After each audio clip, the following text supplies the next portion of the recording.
उसी दिन यीशु घर से निकलकर झील के किनारे जा बैठा। मत्ती 13:1। और उसके पास ऐसी बड़ी भीड़ इकट्ठी हुई कि वो नाव पर चढ़ गया और सारी भीड़ किनारे पर खड़ी रही। मत्ती 13:2। और उसने उनसे दृष्टांतों में बहुत सी बातें कहीं कि देखो, एक बोने वाला बीज बोने निकला। मत्ती 13:3। बोते समय कुछ बीज मार्ग के किनारे गिरे और पक्षियों ने आकर उन्हें चुग लिया। मत्ती 13:4।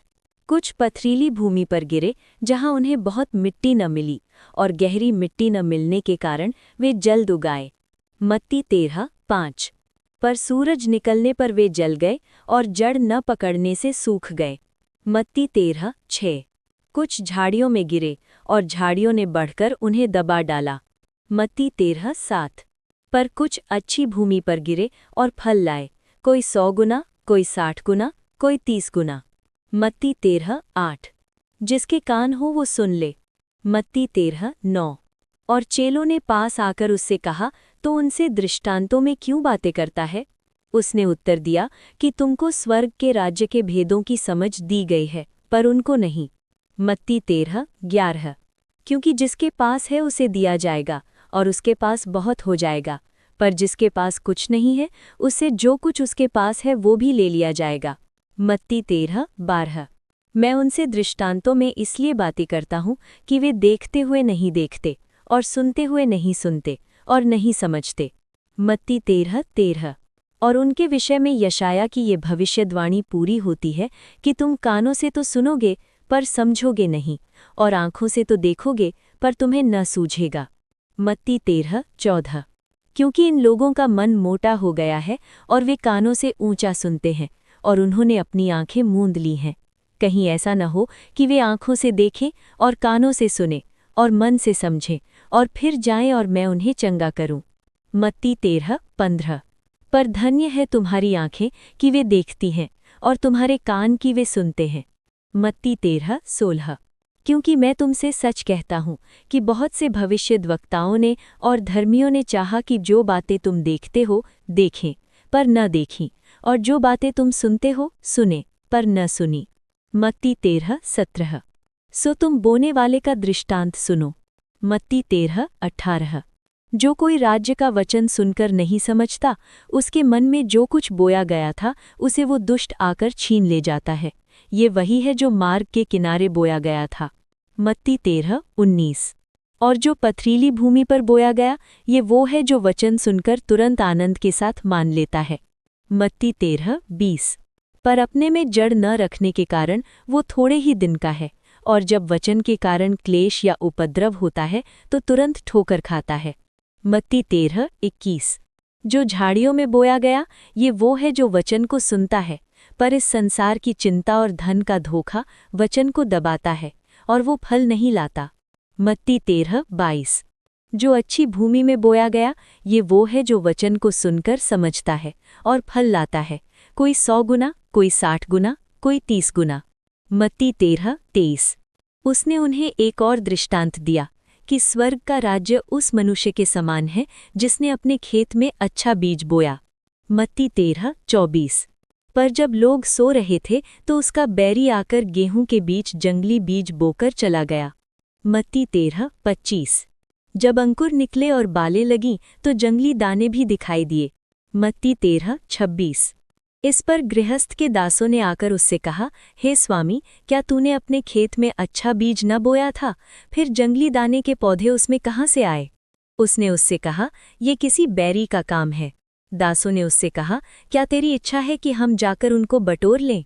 उसने कहा, ऐसा नहीं, न हो कि जंगली दाने बटोरते हुए उनके साथ गेहूं भी उखाड़ लो। मत्ती 13:29। कटाई तक दोनों को एक साथ बढ़ने दो, और कटाई के समय मैं काटने वालों से कहूँगा, पहले जंगली दाने के पौधे बटोरकर जलाने के लिए उनके गट्ठे बांध लो, और गेहूं को मेरे खत्ते में इकट्ठा करो। मत्ती 13:30। इस वचन को विस्तार से समझा दो। आओ, मैं इस वचन को आपको विस्तार से समझा दूं। अध्ययन। बीज बोने वाले और जंगली बीज का दृष्टांत। ये अध्याय गॉस्पेल ऑफ मैथ्यू में एक महत्वपूर्ण मोड़ है, जहां यीशु पहली बार बड़ी संख्या में दृष्टांतों द्वारा शिक्षा देते हैं।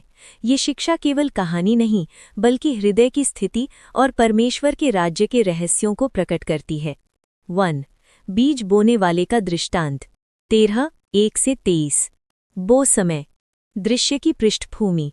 यीशु झील के किनारे बैठते हैं। भीड़ इतनी अधिक थी कि उन्हें नाव पर शिक्षा देनी पड़ी। ये दिखाता है कि लोग सुन तो रहे थे, पर सब समझ नहीं रहे थे। 4 प्रकार की भूमि, 4 प्रकार के हृदय। 1. मार्ग के किनारे का बीज। वचन छीन लिया गया। बीज बराबर परमेश्वर का वचन, पक्षी बराबर शैतान या दुष्ट। अर्थ ये है, जो वचन सुनता है पर समझता नहीं, उसका मन कठोर है। परिणाम, शैतान तुरंत वचन छीन लेता है। ये उदासीन या कठोर हृदय है। 2. पथरीली भूमि। ऊपरी विश्वास। तुरंत आनंद से ग्रहण करता है, जड़ नहीं पकड़ता, क्लेश आते ही गिर जाता है। ये भावनात्मक पर अस्थिर विश्वास है। 3. झाड़ियों में बीज। दबी हुई आस्था। वचन सुनता है, पर संसार की चिंता और धन का धोखा दबा देता है, फल नहीं लाता। ये दुनियावी व्यस्तताओं में उलझा हुआ हृदय है। 4. अच्छी भूमि, फलवंत जीवन। वचन सुनता है, समझता है, फल लाता है, 30, 60, 100 गुना। ये आज्ञाकारी और समर्पित हृदय है। मुख्य शिक्षा। समस्या बीज में नहीं, भूमि में है। परमेश्वर का वचन सबको दिया जाता है, परिणाम हृदय की तैयारी पर निर्भर है। दूसरा दृष्टांत। क्यों? 13:10-17। शिष्यों ने पूछा, आप दृष्टांतों में क्यों बातें करते हैं? यीशु ने कहा, तुम्हें स्वर्ग के राज्य के भेदों की समझ दी गई है। जिनका हृदय कठोर है, वे देखकर भी नहीं देखते। यहाँ भविष्यवक्ता इशाया की भविष्यवाणी पूरी होती है। तो सच्चाई ये है, परमेश्वर का प्रकाश उन पर खुलता है जो उसे ग्रहण करना चाहते हैं। 3. जंगली बीज का दृष्टांत 13:24-30। कहानी। खेत का स्वामी बराबर परमेश्वर, अच्छा बीज बराबर राज्य के पुत्र, बैरी बराबर शैतान, जंगली बीज बराबर दुष्ट लोग, कटाई बराबर अंतिम न्याय। जब लोग सो रहे थे तो बैरी ने गेहूं के बीच जंगली बीज बोकर चला गया। महत्वपूर्ण शिक्षा। अभी क्यों नहीं उखाड़ा? स्वामी ने कहा, कटाई तक दोनों को साथ बढ़ने दो, क्योंकि जल्दी करने से गेहूं भी उखड़ सकता है। दूसरा, परमेश्वर धैर्य रखता है। आज की सच्चाई, संसार में अच्छाई और बुराई साथ साथ बढ़ रही हैं। अंतिम न्याय परमेश्वर करेगा, हमें न्यायाधीश नहीं बनना है। दोनों दृष्टांतों का संयुक्त संदेश। बीज बोने वाला। जंगली बीज, व्यक्तिगत हृदय की स्थिति, संसार की स्थिति। वचन को कैसे ग्रहण करते हैं? अच्छाई और बुराई का सह अस्तित्व। फलवंत जीवन, अंतिम न्याय। आत्मिक गहराई। क्या मेरा हृदय अच्छी भूमि है? क्या मैं केवल सुनता हूँ या समझकर फल लाता हूँ? क्या मैं अधीर होकर न्याय करना चाहता हूँ या परमेश्वर के समय पर भरोसा रखता हूँ? निष्कर्ष। मत्ती 13 हमें सिखाता है कि परमेश्वर का वचन शक्तिशाली है। हृदय की तैयारी सबसे महत्वपूर्ण है। परमेश्वर धैर्यवान है। अंतिम न्याय निश्चित है। प्रश्न ये नहीं कि बीज कैसा है, प्रश्न ये है कि हमारी भूमि कैसी है। इस वचन को आगे शेयर करें, लाइक करें, सब्सक्राइब करें। परमात्मा